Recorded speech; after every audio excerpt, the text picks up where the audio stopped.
We know Google's obsession with creating different frameworks and launching a few programming languages. Dart was one of the programming languages launched by Google, which was object oriented and a web based programming language.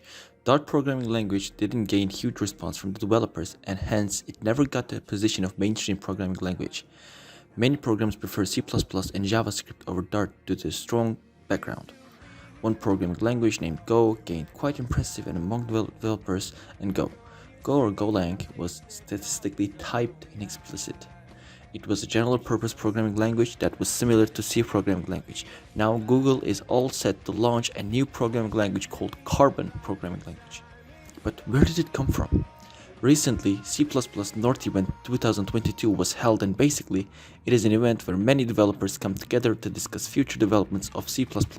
So, in this event, a Googler named Chandler Carruth introduced developers to a new programming language called Carbon.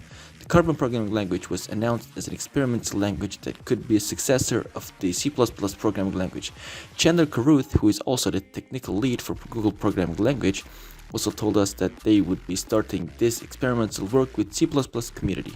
This launch was very interesting, and the announcement of Carbon programming language was also done through a comparison of mainstream programming language with its successors.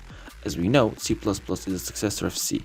TypeScript is a successor of JavaScript. Swift is a successor of Objective-C. Kotlin is a successor of Java. But who is the successor of C++? And do we need a successor really? Is it Rust? Yes.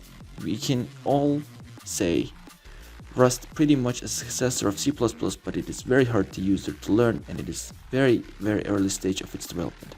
Hence, it is too early for Rust to be called a successor of C++, and it is pretty difficult for Rust to be successor for a powerful language like C++. If Rust works for you today, you should use it, but moving a C++ ecosystem to Rust is hard, said by Carruth. He said Carbon is intended to be fully interoperable with existing C++ code, adding that the goal is to make a transition from C++ to Carbon as easy as possible. With a huge amount of developers who are currently programming in C++, a successor is required to overcome the needs of modern programming problems. Therefore, C++ currently doesn't have a well-defined successor, and Carbon could possibly be a successor of C++. But what does Carbon offer us?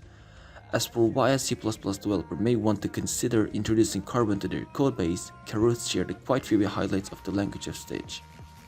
Introduce your keywords in simple grammar, function input parameters are read-only values, pointers provide indirect access and mutation, use expressions to name types, the package is the root namespace, import APIs through their package name, explicit object parameter declares the method, single inheritance, classes are final by default.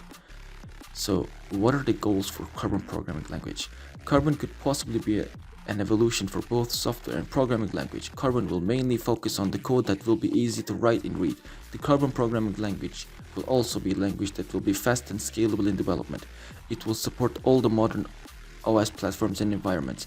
Interestingly, Google noted that for the language to be successful, Carbon must be an independent, community-driven project and not just for only Google use. Therefore, while most Carbon's current leads are Google developers, there is no explicit information classifying it is as a Google project. The source code for Carbon is available on GitHub and is open to pull requests.